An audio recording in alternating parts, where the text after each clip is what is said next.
The woman across from me laughed. Not a polite, uncomfortable laugh. A cruel one. "You actually thought I'd go through with this?" she said, loud enough for nearby tables to turn and stare. "A single dad, working construction?" She stood up, grabbing her designer purse. "I don't do charity cases. And I definitely don't raise other people's kids." The restaurant felt like it was closing in. Christmas lights that had seemed warm moments ago now felt like spotlights on my humiliation. I could feel every eye in the room on me. The couple to my left whispered. The waiter pretended not to notice. I sat there frozen. My friend Marcus had sworn this would be good for me. 3 years, brother. It's time. Emma needs to see you happy. So I'd put on my only dress shirt, the one with the frayed collar I'd tried to hide with a tie. I'd driven across town in my truck that barely passed inspection. I'd hoped. What an idiot. The chair scraped as she walked away, heels clicking on marble like a countdown.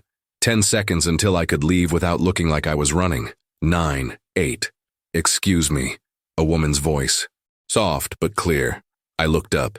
She was standing beside my table, mid-30s, dark hair pulled back, wearing a red suit that probably cost more than my rent. But her eyes weren't judging me. They were kind. "I'm so sorry to intrude," she said. "But I'm here alone. And honestly, eating by myself on Christmas Eve is more depressing than I can handle tonight." She paused, and something in her expression looked almost vulnerable. "Would you mind terribly if I sat with you?" I stared at her for 3 full seconds, waiting for the punchline, waiting for her friends to jump out from behind a pillar with cameras, waiting for her to laugh too. She didn't. My voice came out rough. I cleared my throat. "Yeah, sure, if you want." She smiled, a real smile, and sat down across from me. Up close, I could see she was beautiful in that polished, untouchable way. The kind of woman who belonged in boardrooms and magazine covers, not sitting with a guy whose date had just publicly destroyed him. "I'm Sophia," she said, extending her hand. "Daniel." I shook it. Her grip was firm, confident. "And you don't have to do this, the pity thing. I'm fine." "It's not pity." She settled into her chair, picking up the menu like this was completely normal. "I genuinely hate eating alone, especially tonight. Everyone's with family, with someone, and She glanced around the restaurant. "Well, I'm here." A waiter appeared, professional smile plastered on. The same waiter who'd witnessed my humiliation 10 minutes ago. "Can I get you started with drinks?" "Whiskey," I said. "Neat." "Make that 2, Sophia added. The waiter nodded and disappeared. We sat in silence for a moment. Around us, the restaurant hummed with holiday cheer. A couple in the corner fed each other dessert. A family 3 tables over laughed at something the father said. Everyone looked like they belonged in a Christmas movie, except us.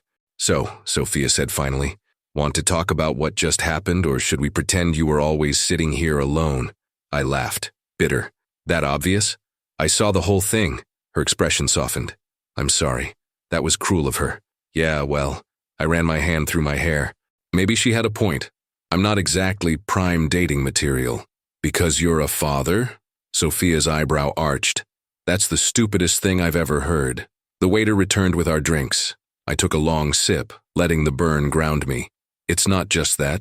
I'm broke. I work with my hands. I live in a 1-bedroom apartment with my daughter. My truck's held together with duct tape and prayer." I looked at her.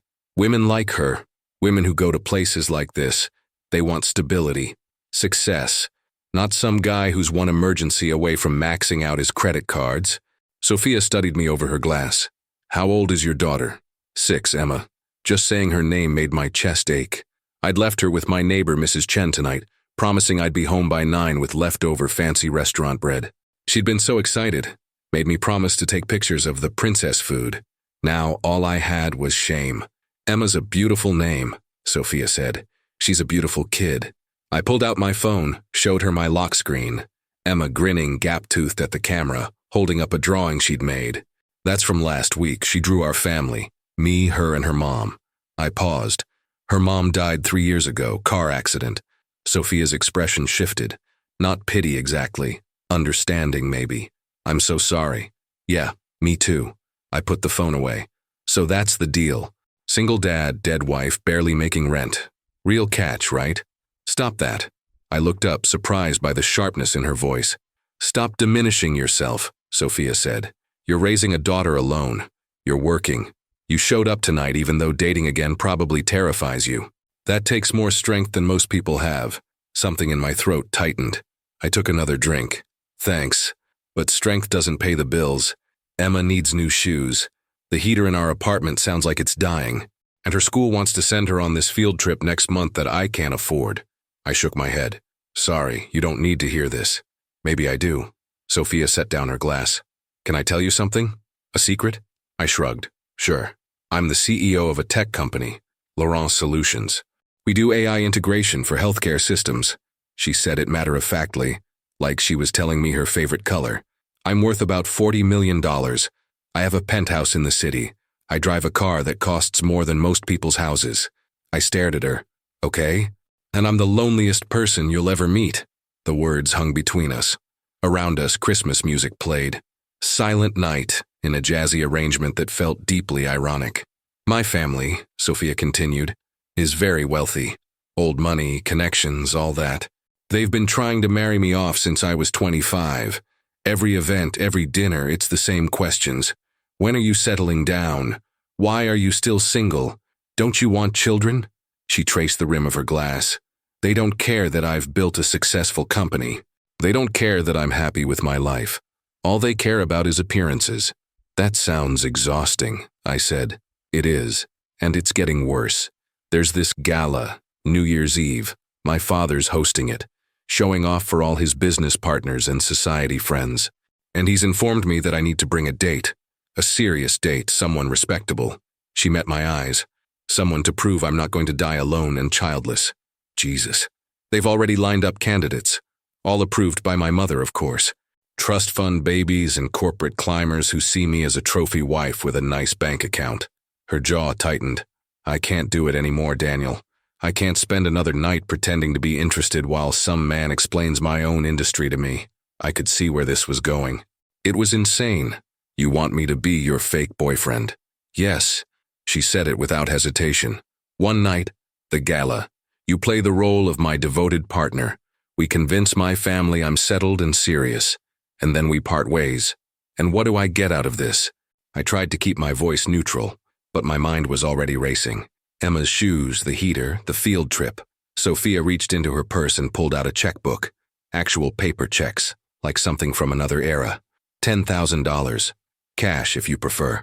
Plus, I'll cover any expenses. New suit, transportation, whatever you need. $10,000, I could fix everything, the heater, the shoes, the field trip, and 6 months of field trips after that. I could breathe for the first time in 3 years. But something about it felt wrong. Transactional. Cheap. I'm not a prostitute, I said quietly. I know that. This isn't about sex, Daniel. This is about survival. Both of us. She leaned forward. You need money. I need freedom. One night, a few hours of your time, and then you go back to your life, and I go back to mine. Why me? I asked. You could hire an actor, someone who actually knows how to play this game.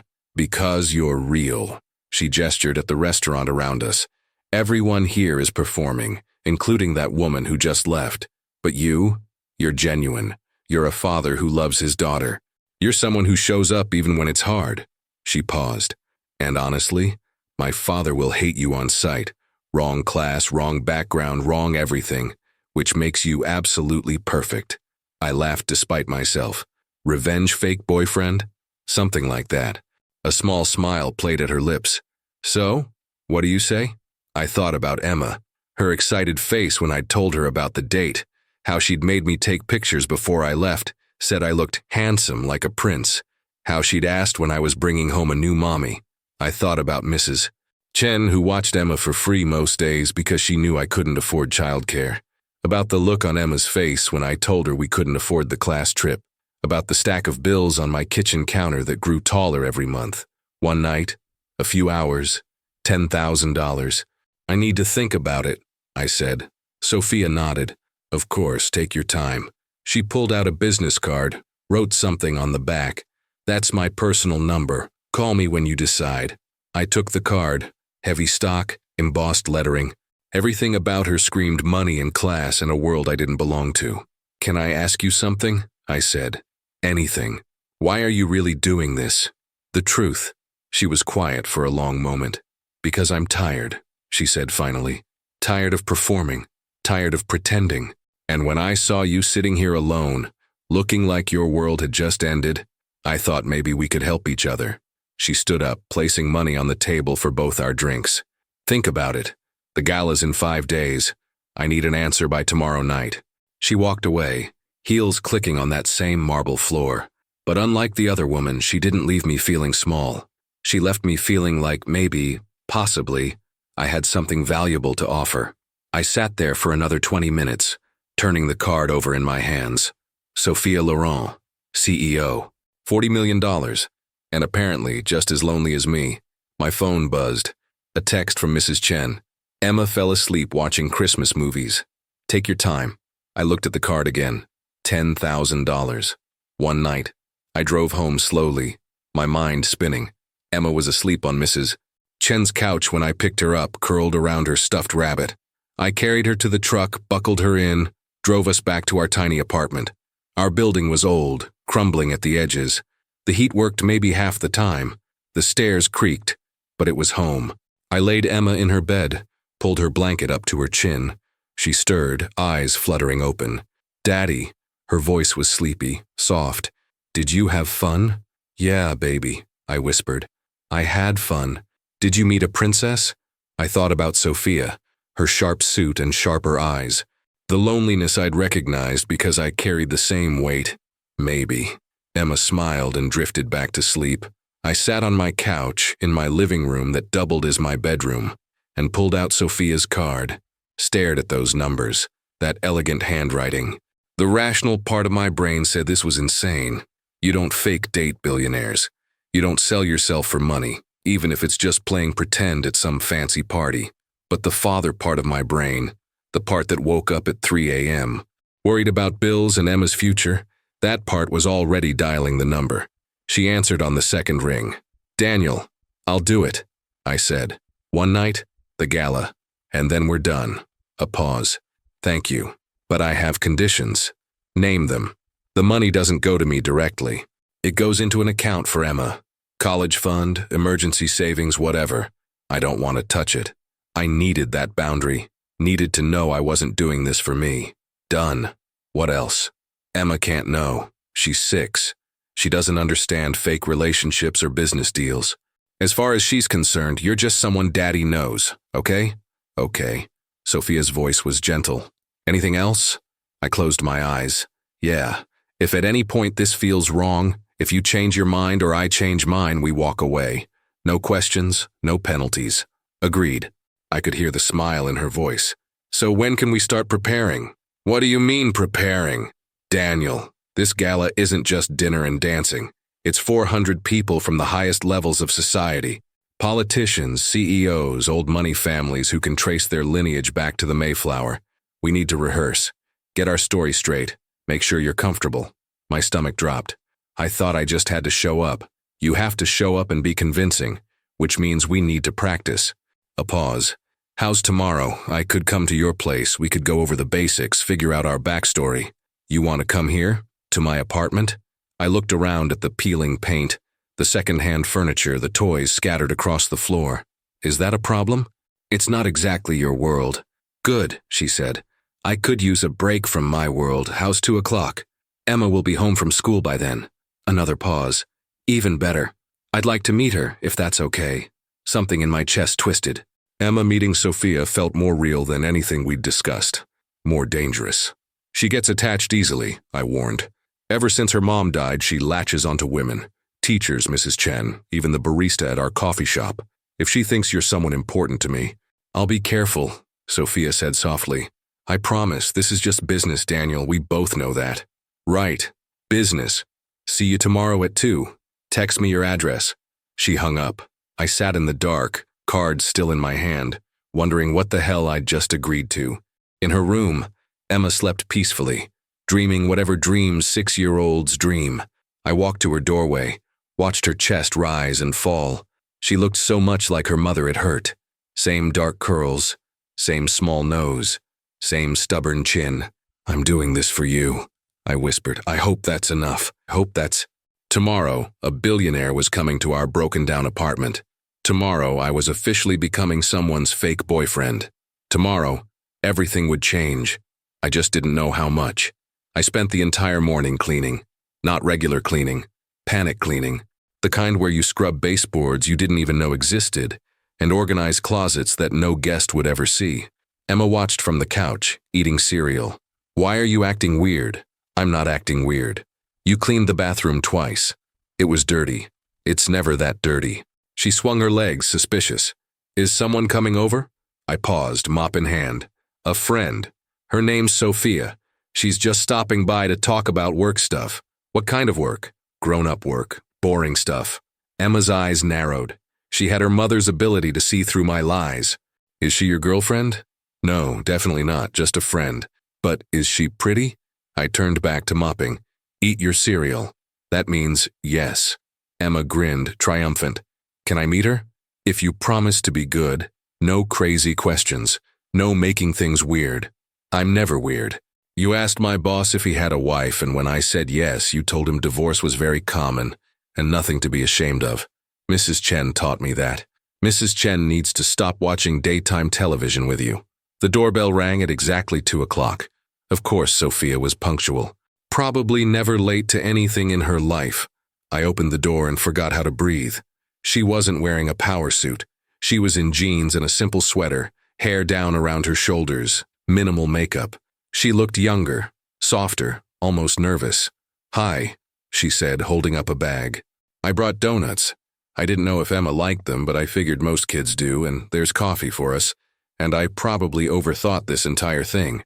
She was rambling. Sophia Laurent, CEO worth $40 million, was rambling on my doorstep. Come in, I said, stepping aside. She walked into our tiny apartment and I saw it through her eyes.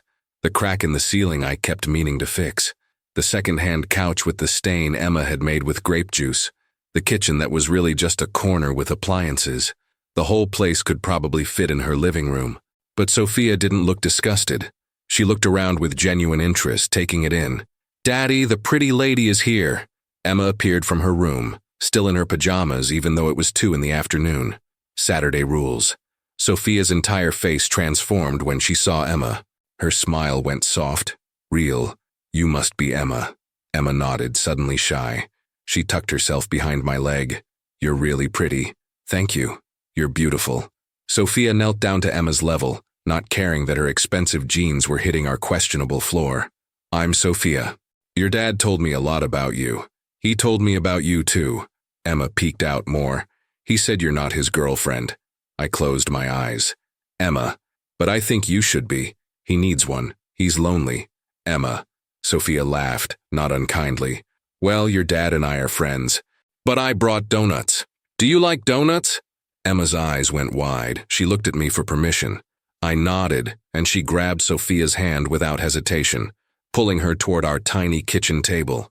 I love donuts. Daddy only buys them on special days. Are you special? Sophia glanced back at me, something unreadable in her expression. I hope so. We sat at the table, the 3 of us, eating donuts and drinking coffee. Emma talked nonstop, the way she always did with new people she liked. She showed Sophia her drawings, her favorite stuffed animals, the loose tooth she'd been wiggling for a week. Sophia listened to all of it like Emma was telling her the secrets of the universe. And this, Emma said, pulling out a photo from the pile on the counter, is my mommy. I tensed. This was the moment people usually got uncomfortable, started offering condolences in that pitying voice, or changed the subject too quickly. Sophia took the photo gently. She's beautiful. You look just like her. That's what Daddy says. Emma climbed into Sophia's lap like they'd known each other for years. She's in heaven now, with the angels. I bet she's the prettiest angel there. Emma nodded seriously. Daddy says she watches over us. That's why we're okay even though we don't have a lot of money. Emma, I warned. But Sophia just wrapped her arms around my daughter. Your daddy's right, and you know what? Having a lot of money doesn't make you rich. Love makes you rich. And it's very clear your daddy loves you more than anything in the world. Emma looked up at her. Do you have kids? No. Why not? Emma, that's rude, I said. It's okay. Sophia's hand absently stroked Emma's hair. I guess I've been too busy with work, and I haven't found the right person to have a family with. You should have kids, Emma declared. You're nice. You'd be a good mommy. I saw something flash across Sophia's face. Pain, maybe. Longing. It was gone in a second, replaced by that polished smile. That's very sweet of you to say. Emma yawned, suddenly tired the way kids get after sugar crashes. Can I watch cartoons? Sure, baby. I set her up on the couch with her tablet and headphones. Within minutes, she was absorbed in some animated show about talking animals. Sophia and I moved to the kitchen, speaking in low voices. She's incredible, Sophia said. Daniel, you're raising an amazing kid.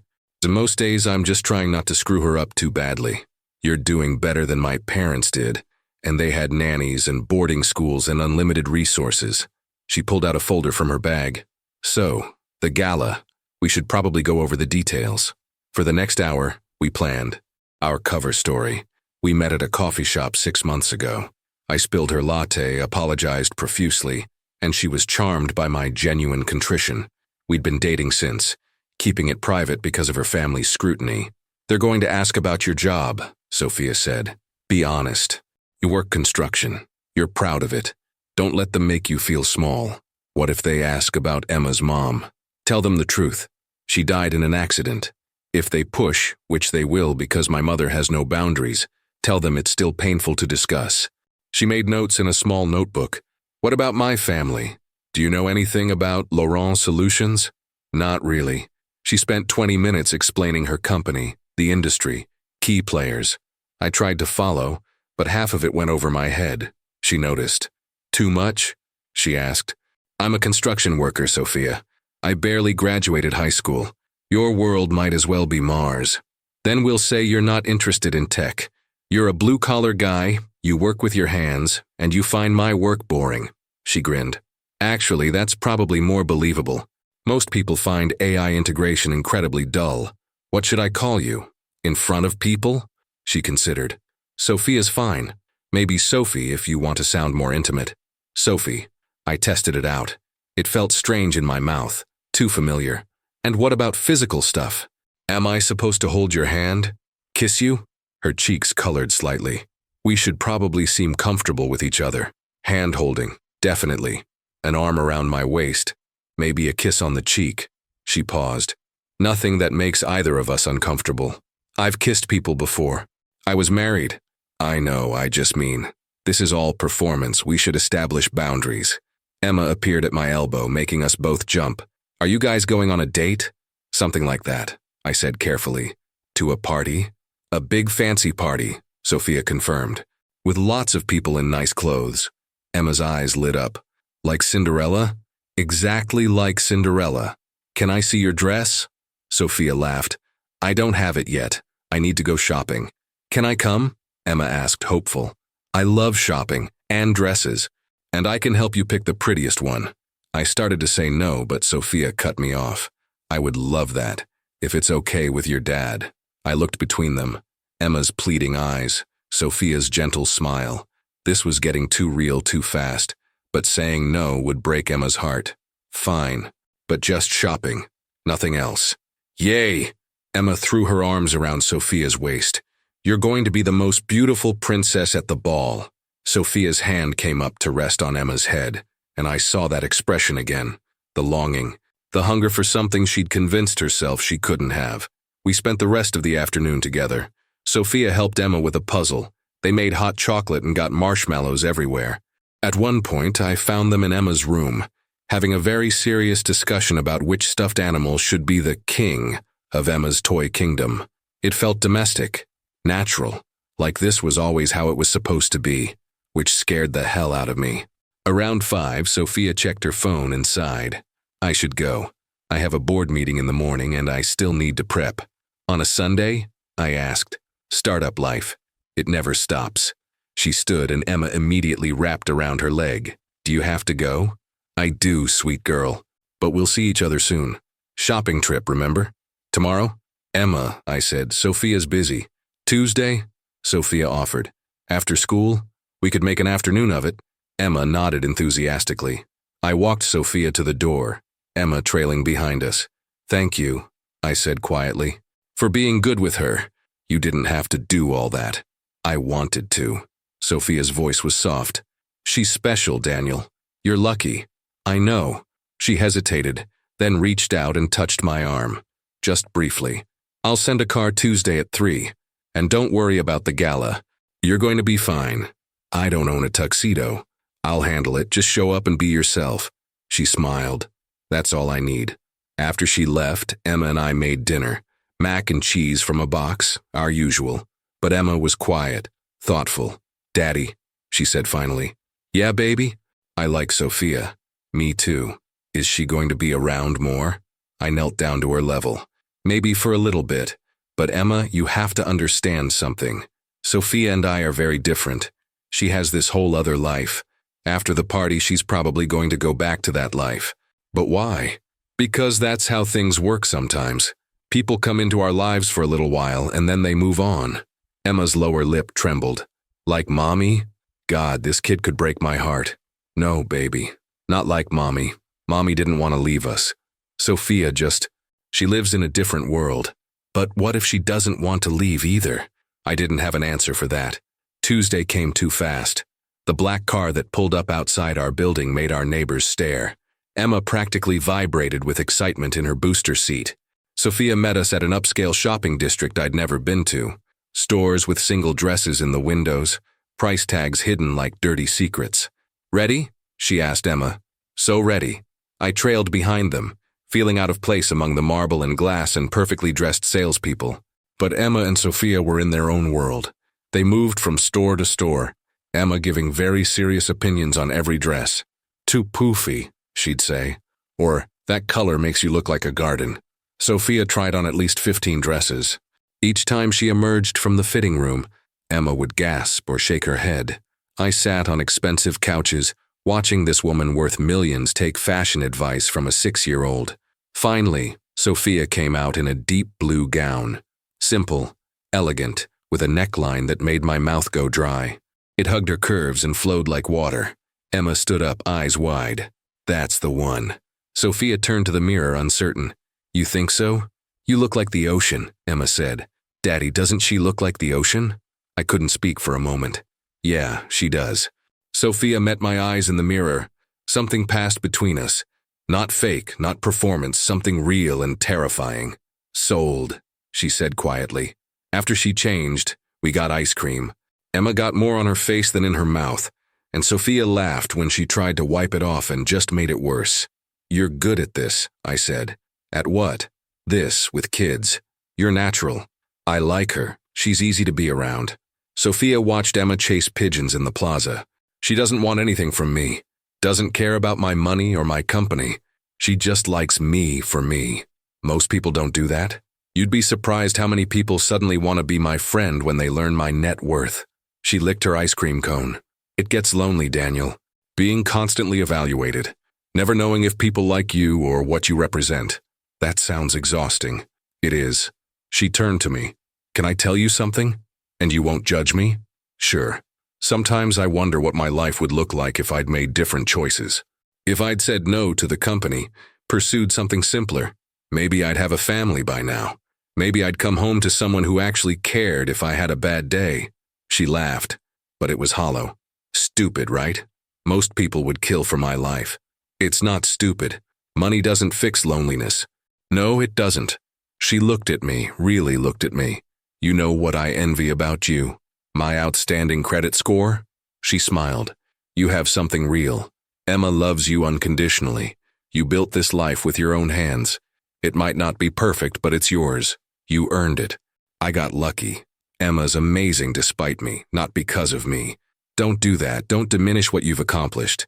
You kept her safe and happy after losing everything. That's not luck. That's love. Emma ran back to us, breathing hard. Can we do this every week?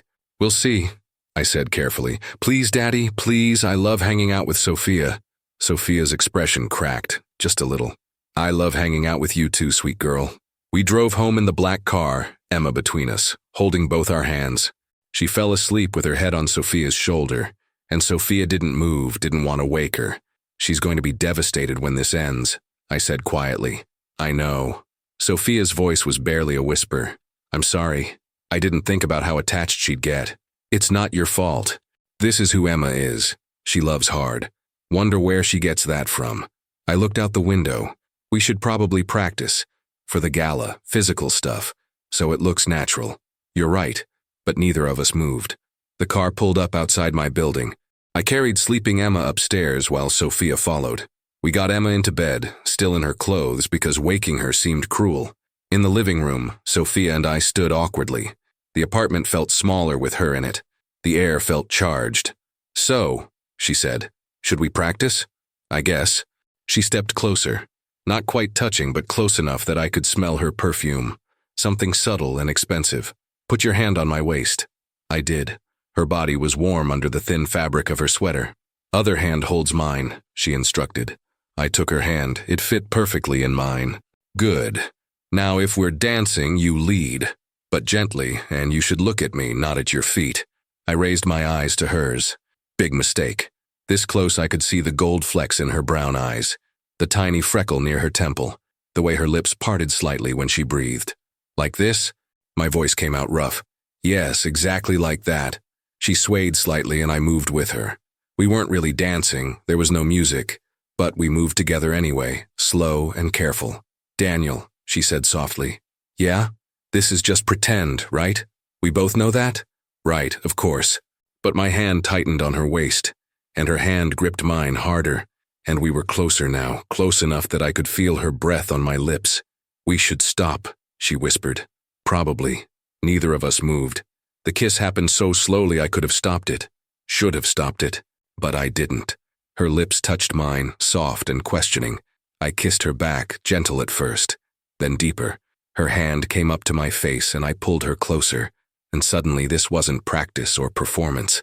This was real. We broke apart, both breathing hard. "That wasn't supposed to happen," Sophia said. "No, we should forget it happened." Absolutely. But we were still standing there, still touching, still staring at each other like we'd discovered something dangerous and beautiful. "I should go," she said finally. "Yeah." She pulled away, grabbed her coat. At the door, she paused. "See you at the gala." "I'll be there." She left. I stood in my empty living room, heart pounding, and wondered what the hell I'd just done. In her room, Emma slept peacefully. Tomorrow she'd wake up and ask about Sophia. And the day after that. And every day until the gala came and went and Sophia disappeared back into her world of penthouses and board meetings. This was supposed to be simple. One night, $10,000, everyone walks away clean. But I'd just kissed her. Really kissed her. And she'd kissed me back. Nothing about this was simple anymore. The next 3 days were a careful dance of avoidance. Sophia texted logistics. The car would pick me up at 6. The event started at 7. She'd included links to videos about basic ballroom dancing and etiquette guides I'd definitely not read. But nothing personal. No mention of the kiss. No acknowledgement that something had shifted between us. The suit arrived the day before the gala. Not delivered by some courier, but brought by an actual tailor who measured me in my living room while Emma watched cartoons. The man didn't even blink at our apartment, just did his job and left. The suit fit perfectly. Midnight blue, probably cost more than my truck. I stared at myself in our tiny bathroom mirror and barely recognized the man looking back. "Daddy, you look like a prince." Emma pressed her face against the bathroom door. "You think so? The most handsome prince ever." She grabbed my hand. "Sophia's going to think you're so handsome she'll want to marry you." "That's not how it works, baby." "Why not? In all the movies, the prince and princess fall in love and get married. Real life isn't a movie. It should be." She looked up at me with those eyes that were too much like her mother's. "Don't you want to be happy, Daddy?" The question hit me in the chest. "I am happy. I have you. But don't you want someone to love, like you loved Mommy?" I knelt down, pulled her into a hug. "Sometimes, yeah. But it's complicated, Em. Sophia and I are from different worlds. So, Cinderella was from a different world than the prince, and Ariel was a mermaid, and Eric was a human. Love doesn't care about worlds." "When did you get so wise?" "I'm 6. I know everything." I laughed, held her tighter.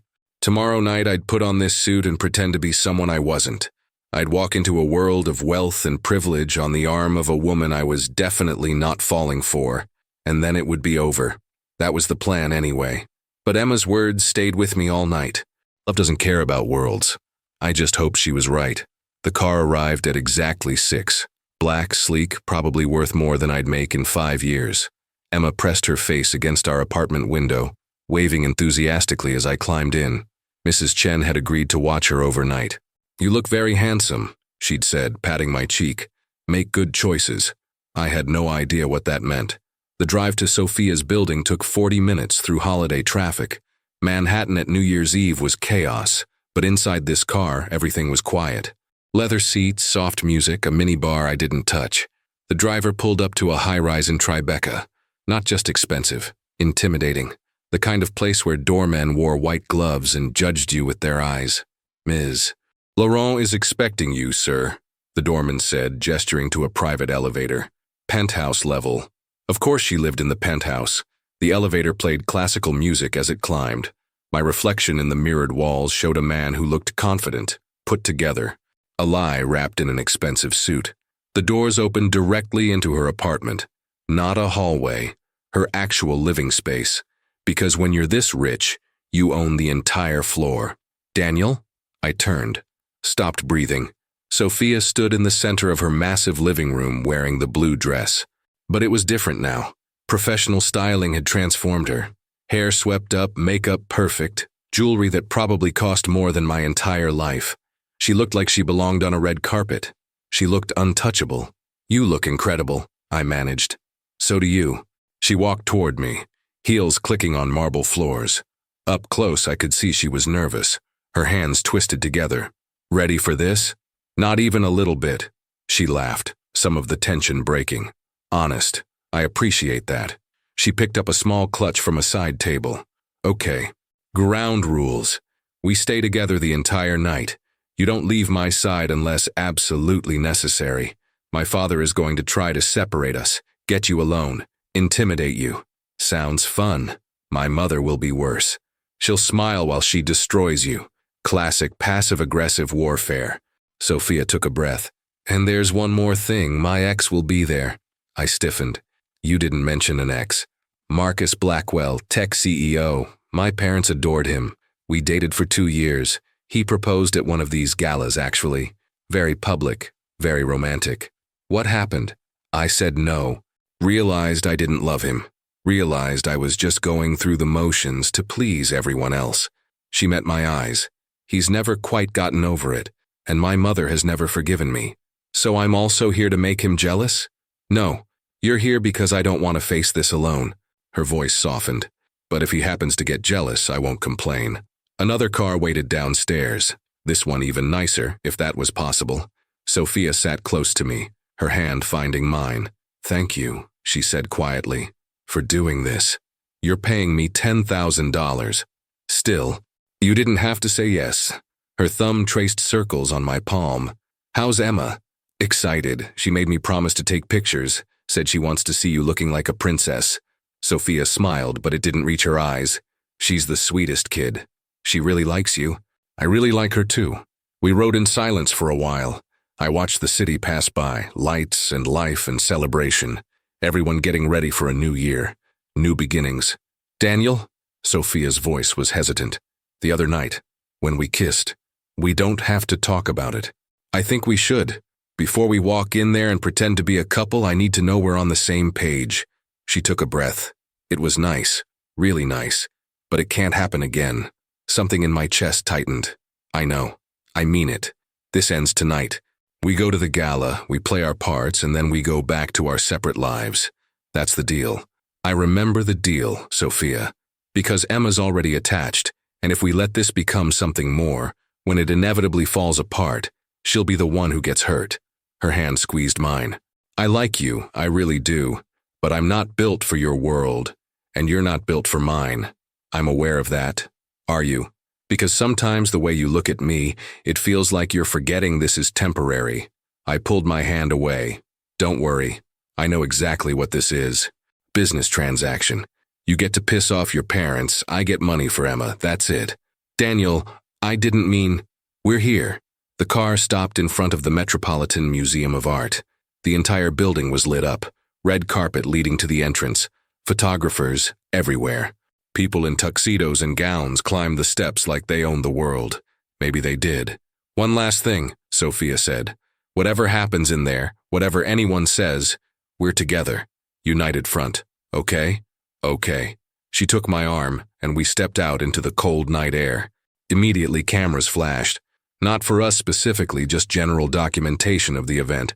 But it felt invasive, exposing. Sophia leaned close. Smile. Look like you're having the time of your life. I smiled, wondered if it looked as fake as it felt.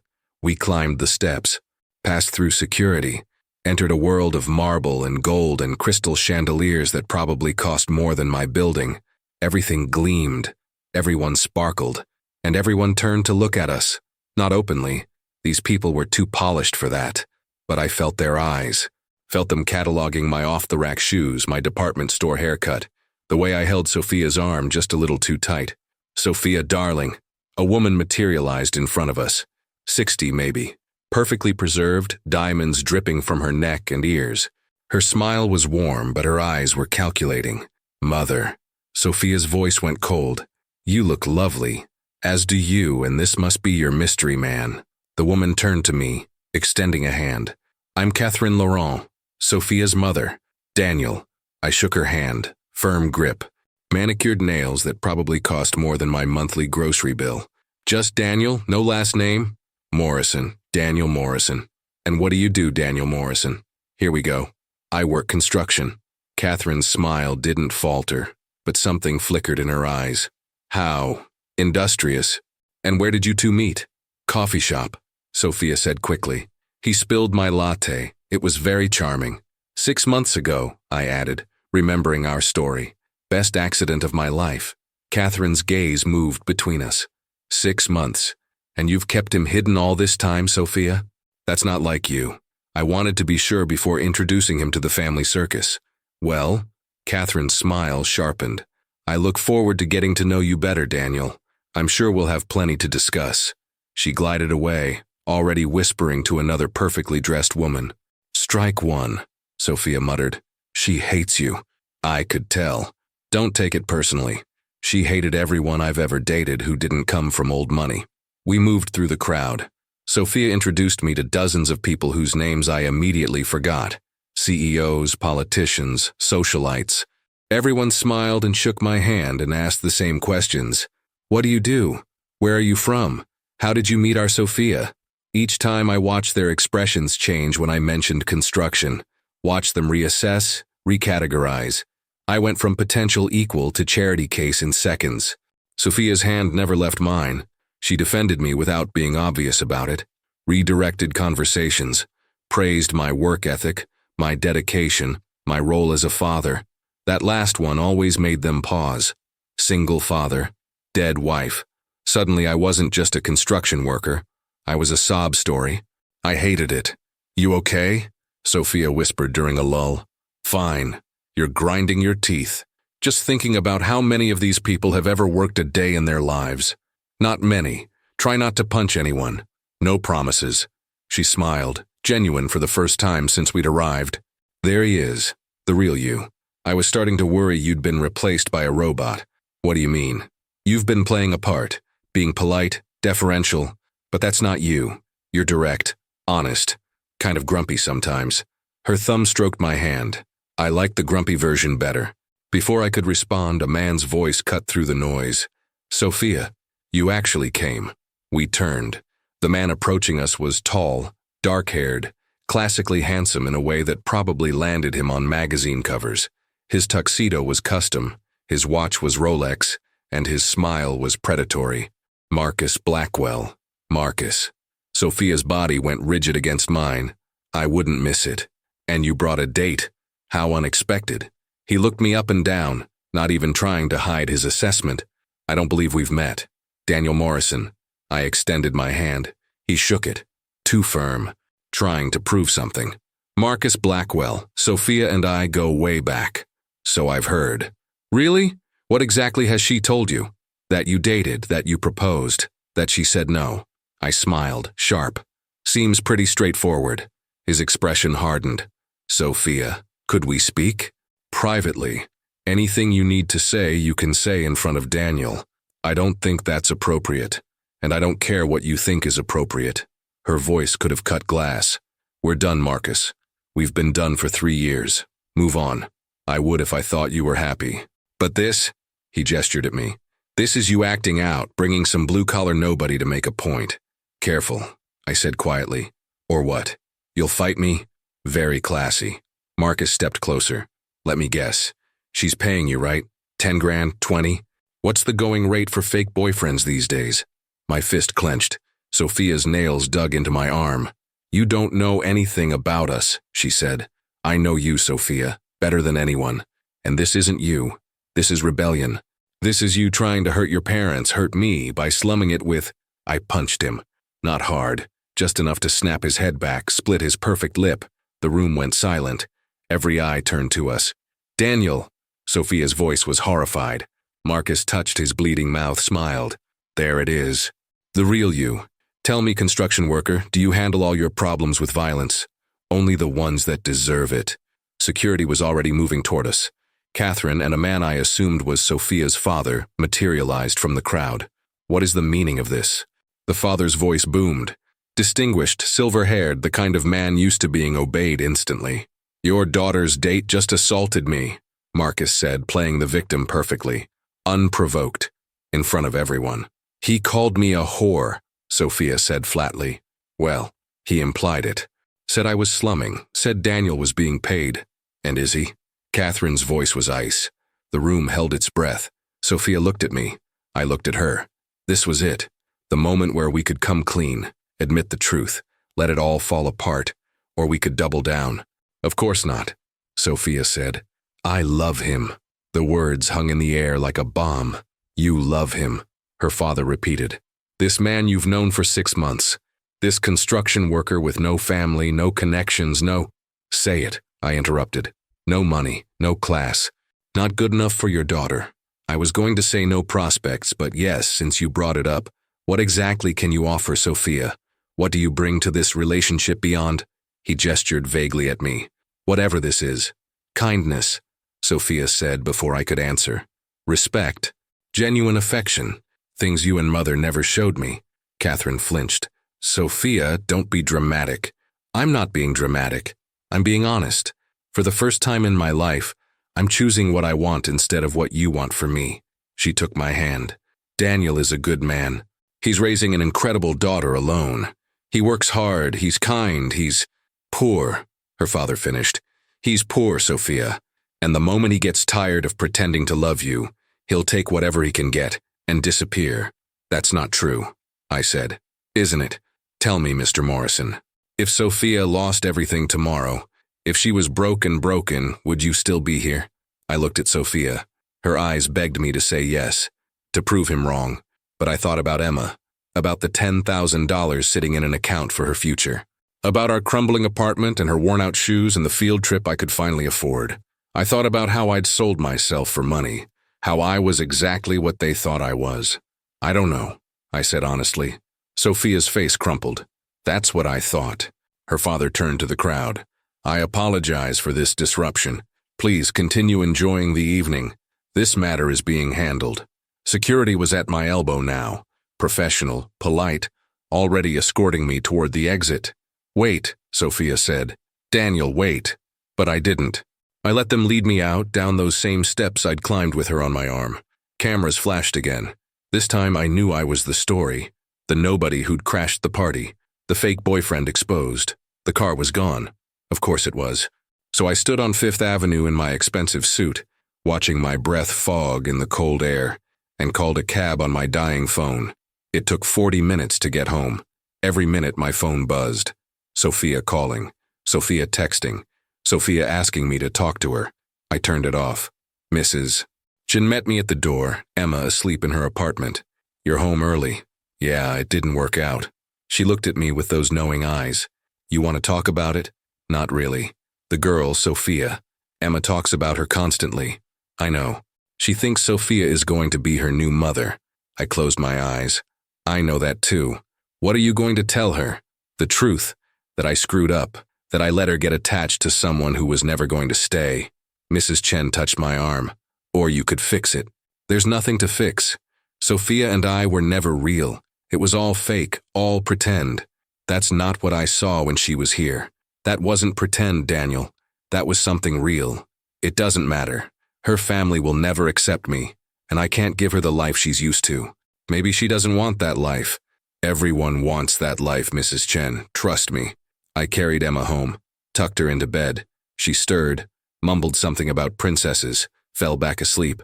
My phone had 23 missed calls, 15 texts, all from Sophia. The last one said, "I'm sorry for everything." But what I said in there was true. I do love you, even if you don't believe me. I stared at those words until they blurred. Then I deleted them, deleted her number, blocked her on everything. This was always how it was going to end. Better to rip the Band-Aid off now. Better to let her go back to her world and me to mine. Better for everyone, especially Emma. I fell asleep on the couch, still in my expensive suit, and dreamed about blue dresses and cold marble floors, and a kiss that shouldn't have meant anything but meant everything. The next morning, Emma found me. "Daddy, why are you sad?" "I'm not sad, baby. You look sad. Did something happen with Sophia?" I pulled her onto my lap. "Sophia and I aren't going to see each other anymore." Her face fell. "Why not?" "Because sometimes grown-ups realize they don't fit together, and that's okay. It's nobody's fault. But I thought you loved her. I thought she loved you. Life's more complicated than that, Em." "No, it's not." She looked at me with those two wise eyes. "You're scared. You think if you love someone, they'll leave like Mommy did." The words hit like a physical blow. "Emma." "But Mommy didn't want to leave. She had to." "Sophia doesn't have to. So why are you making her?" "I'm not making her do anything." "Yes, you are. You're pushing her away because you're scared." She hugged me tight. "I'm scared too, Daddy. I'm scared of losing people. But Sophia makes you happy. She makes me happy. Isn't that worth being brave?"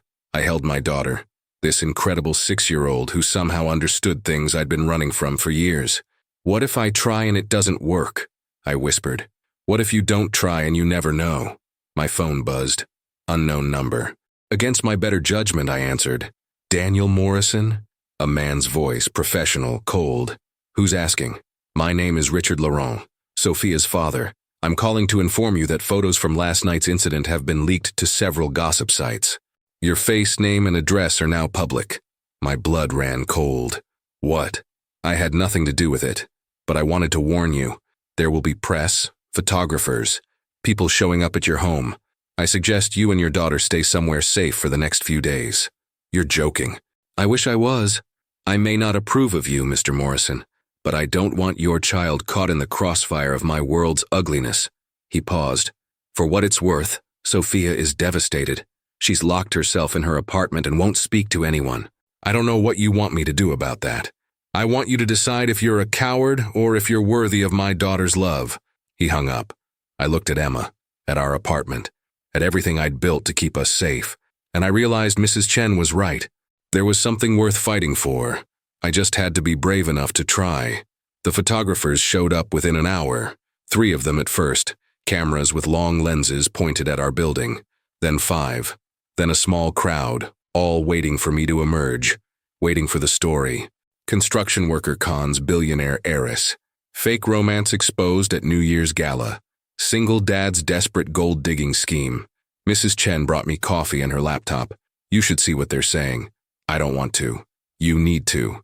Because Emma's going to hear about it at school, and you need to know how to protect her." She was right. I scrolled through the articles, each one worse than the last. They'd found everything. My financial records, my late wife's obituary, Emma's school. They'd twisted the whole story into something ugly. And Sophia, they'd crucified her. Desperate CEO falls for con artist. Tech genius lacks common sense in love. Every headline painted her as pathetic, naive, stupid. The comments were worse. Thousands of people who'd never met either of us tearing us apart, calling her names, calling me worse. "This is my fault," I said quietly. "No, this is her world's fault. Rich people eat their own for entertainment." Mrs. Chen closed the laptop. "Question is, what are you going to do about it?" "What can I do? Hide. Wait for it to blow over. Hope Emma doesn't get bullied at school. Or you could fix it." "How? Go on television, issue a statement? Sorry everyone, we were both lying, but now we caught feelings?" "You could tell the truth." She looked at me hard. "Do you love her?" The question hung in the air. I thought about Sophia in my apartment playing with Emma. Sophia trying on dresses while my daughter gave fashion advice. Sophia's hand in mine as we danced in my living room. Sophia saying, "I love you" in front of everyone, risking everything. Yeah, I admitted. I do, but it doesn't matter. Her world and mine don't mix. They mixed pretty well when she was here. When she was just Sophia, not some billionaire CEO. Mrs. Chen stood up. "Stop being a coward, Daniel. Your daughter deserves to see you fight for something. For someone." After she left, I sat in the silence. Emma was at a friend's house for a play date, safely away from the chaos. I had time to think, time to make a choice. My phone rang. Marcus's number this time. I almost didn't answer. "What do you want?" To gloat, mostly. His voice was smug. "You're all over the news, the nobody who thought he could play in the big leagues." "Go to hell, Marcus." "Wait, before you hang up." He paused. "I want you to know something. I leaked those photos. I made sure your life would be destroyed." My hand tightened on the phone. "Why?" "Only because Sophia was mine. Should have stayed mine. And you took her." His voice turned vicious. "But here's the thing. I don't actually want her. I just don't want anyone else to have her. Especially not you. You're sick. I'm realistic. And now everyone knows what you are. A desperate, broke father who saw an opportunity and took it. You'll never recover from this. And Sophia," he laughed, "she's probably already moving on. Women like her don't stay heartbroken for long." He hung up. I sat there, rage and helplessness warring inside me. He was right about one thing. I'd never recover from this in the public eye. My name was mud. Emma would grow up with this story following her. Unless I changed the narrative. I opened my laptop, created a new social media account, took a deep breath, and started typing. "My name is Daniel Morrison. You probably know me as the construction worker who allegedly conned a billionaire. Here's the truth. Yes, Sophia Laurent paid me to be her date at a gala. $10,000. Money I desperately needed for my 6-year-old daughter. Yes, our relationship started as a business transaction, but somewhere between the contract and the cameras, something real happened. Sophia met my daughter. She played with her, laughed with her, treated her like she mattered. She didn't see Emma as a complication or a burden. She saw her as a kid who needed love. And me? She didn't see a project or a charity case. She saw someone trying his best, someone who'd lost everything and was still standing. We fell in love. Both of us. Real, messy, terrifying love. At the gala, her ex-boyfriend called her a whore for being with me. Her father said I was a gold digger who'd abandon her the moment the money ran out. Her mother looked at me like I was dirt on her expensive shoes. And I let them win. I walked away because I was scared. Because I believed them when they said I wasn't good enough. Because I thought money and class and background mattered more than love. I was wrong. Sophia Laurent is the strongest, kindest, most incredible person I've ever met. She built a company from nothing. She fights for what she believes in. And she chose me despite everything. I don't deserve her. But I love her. And if she'll have me, I'm going to spend the rest of my life proving that love matters more than bank accounts. This is me, fighting for something real. This is me, choosing to be brave. Sophia, if you're reading this, I'm sorry. For leaving, for doubting us. For not being brave enough to fight for you in that room. I'm fighting now. I love you. Emma loves you. And we want you in our lives if you'll still have us. To everyone else, believe what you want. Judge me if you need to. But I know the truth. And so does she. That's all that matters. I hit post, watch the screen. Within minutes, the shares started. Then the comments. Some supportive, many hateful. But it was out there. My truth. Unfiltered. My phone rang immediately. Unknown number again. "You just made things worse for yourself," Richard Laurent's voice said. "Every news outlet is going to pick this up. You're going to be dissected even more. I don't care. Don't you? What about your daughter? My daughter needs to see that sometimes you have to stand up for what's right, even when it's hard, even when people judge you." I took a breath. I love Sophia, Mr. Laurent, and I know you think I'm not good enough for her. Maybe I'm not, but I'm going to try anyway. A long pause. She's at her apartment. Hasn't left in 3 days. Won't answer calls, even from me. Why are you telling me this? Because despite my better judgment, I think you might actually care about her. And she's miserable. His voice softened slightly. "I don't like you, Mr. Morrison. I think this relationship is a terrible idea, but Sophia's happiness matters more than my approval. So you'll let me see her? I'll give you her address. What you do with it is up to you. But if you hurt her again, I'll make what Marcus did look like kindness. Understood? Understood. He gave me the address and hung up. I stared at my phone. This was it. The moment where I either gave up or fought. Emma came home from her playdate, eyes wide with worry. Daddy, kids at school are saying mean things about you on the internet. I knelt down. I know, baby. And some of it's true. I made mistakes, but I'm trying to fix them. Are you going to get Sophia back? I'm going to try. Good. She hugged me tight. Because I miss her. And you're sad without her. What if she says no? What if she doesn't want to see me? Emma pulled back, looked at me seriously. Then you try again. That's what love is, Daddy. Trying even when you're scared. I couldn't just show up at Sophia's penthouse. Security wouldn't let me pass the lobby, so I did the only thing I could think of. I went back to the coffee shop where our fake story said we met, bought 2 lattes, sat at a table by the window, and I texted her from a new number. I'm at Moretti's Coffee on 5th, the table by the window. I'll wait as long as it takes. I didn't know if she'd see it, didn't know if she'd come. But I waited. An hour passed. The coffee went cold. People came and went, some recognizing me from the news, whispering. I ignored them. 2 hours. I ordered more coffee. The barista gave me a pitying look. 3 hours. My phone buzzed constantly with notifications from my post, but nothing from Sophia. Sir? The manager approached carefully. I'm going to have to ask you to leave. You're attracting attention we don't need. Please, just a little longer. I'm sorry. I really am. But the door chimed. Sophia walked in. She looked exhausted. No makeup, hair in a messy bun, wearing sweatpants and a coat that probably cost thousands but looked like she'd slept in it. Her eyes were red, swollen. She was the most beautiful thing I'd ever seen. Hi, I said, standing up. You're an idiot. Her voice was hoarse.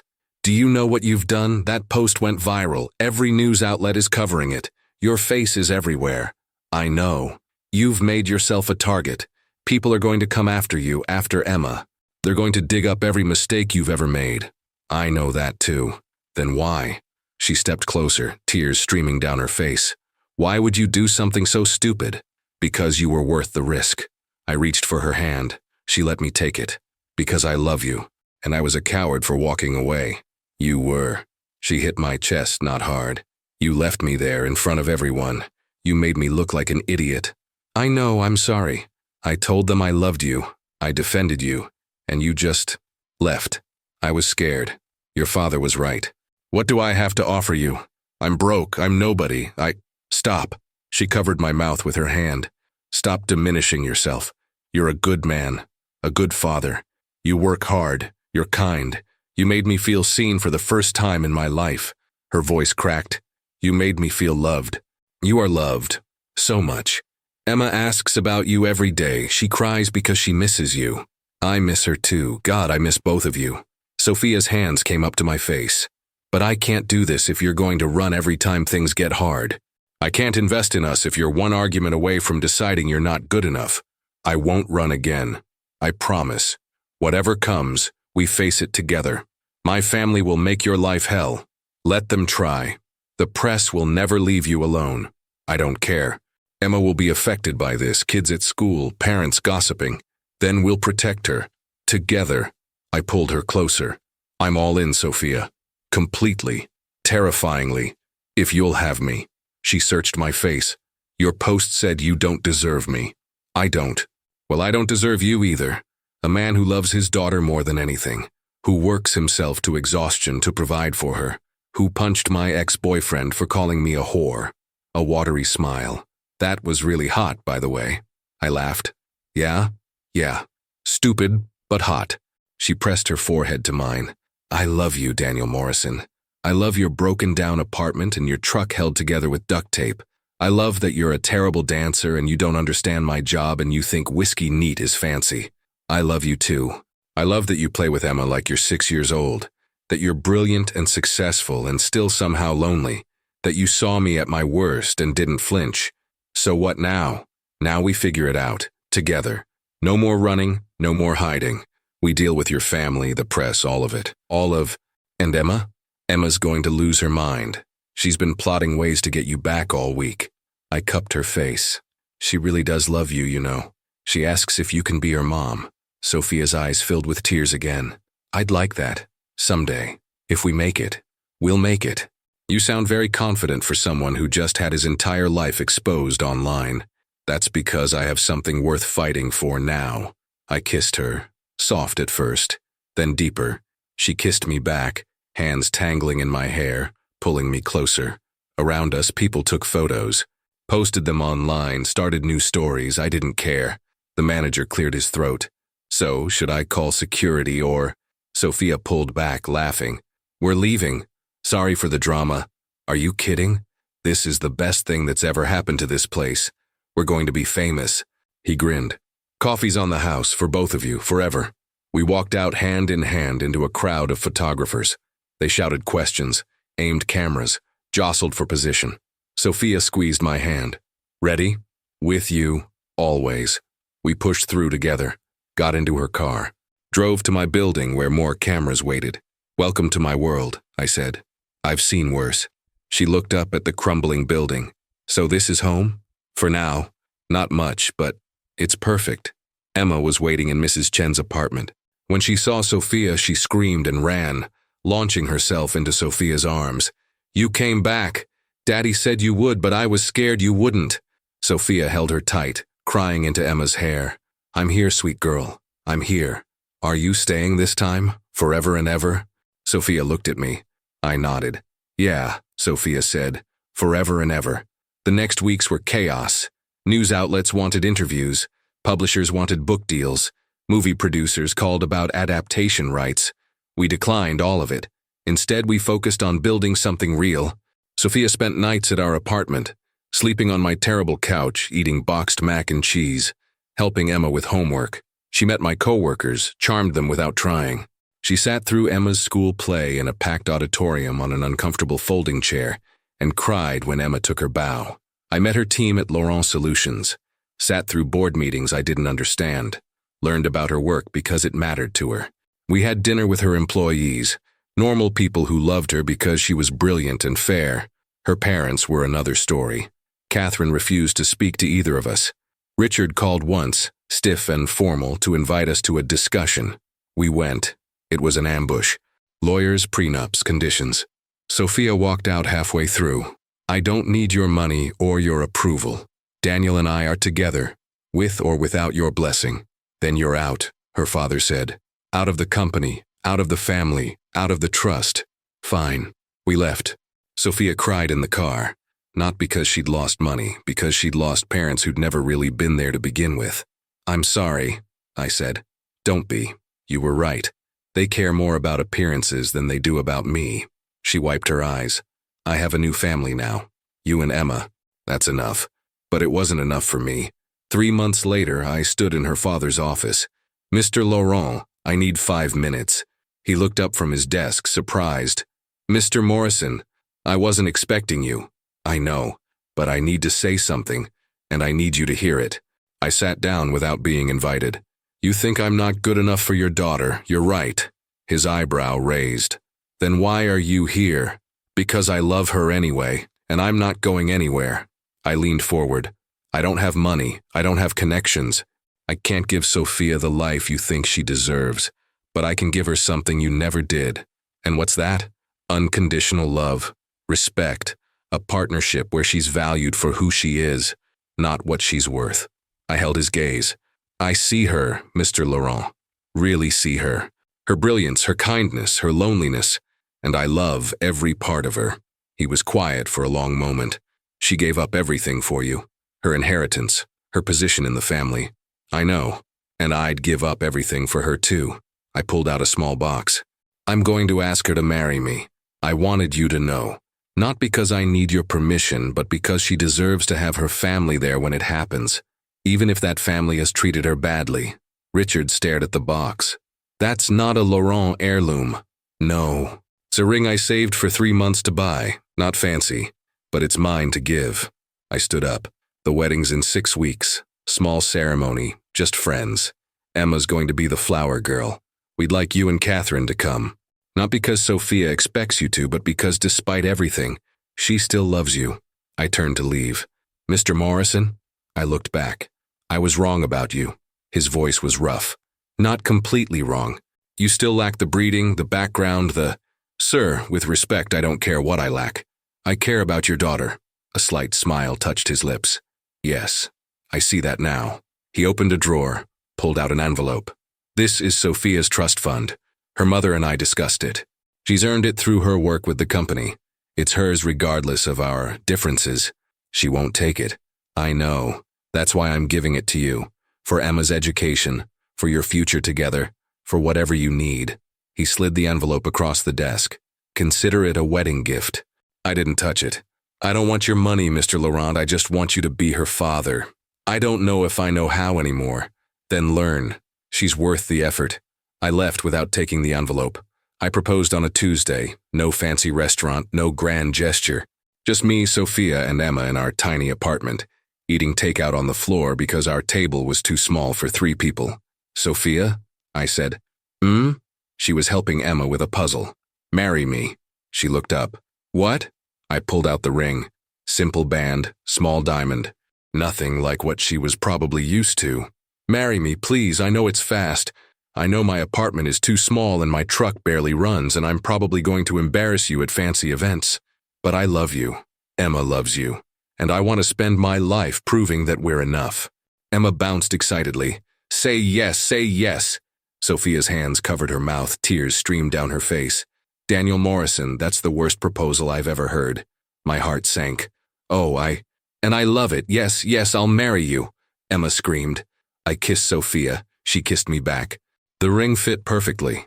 We got married 6 weeks later in Mrs. Chen's garden. 20 people. My co-workers. Emma's teachers. Sophia's employees who'd become real friends. Mrs. Chen officiated. Because why not? Richard and Catherine came. Sat in the back. Didn't speak to anyone. But they came. Emma walked down the aisle throwing flowers with wild abandon. Sophia wore a simple dress. Not designer. Just beautiful. I wore a suit I bought myself. Properly fitted this time. When I said I do, I meant it with everything I had. When she said I do, she cried. Emma announced to everyone, now Sophia's my real mommy. And Sophia said, now you're my real daughter. We danced in the grass, ate cake that was slightly lopsided, took terrible photos. It was perfect. Marcus sent a gift, an apology note and a donation to a children's charity in Emma's name. We accepted the apology, donated the money, moved on. 6 months later, Sophia was pregnant. How did this happen? She said, staring at the test. I think you know how this happened, I said, grinning. I'm going to be a terrible mother. I don't know what I'm doing. I barely figured out how to be Emma's mom. You're an amazing mom. Emma adores you. Emma's easy. She was already perfect. What if this baby hates me? I pulled her close. Impossible. You're going to be incredible. Emma was thrilled. A baby. I'm going to be a big sister. Can we name her Princess Sparkle? We'll consider it, Sophia said, laughing. We moved into a bigger apartment. Not a penthouse, just a 3-bedroom in a decent neighborhood.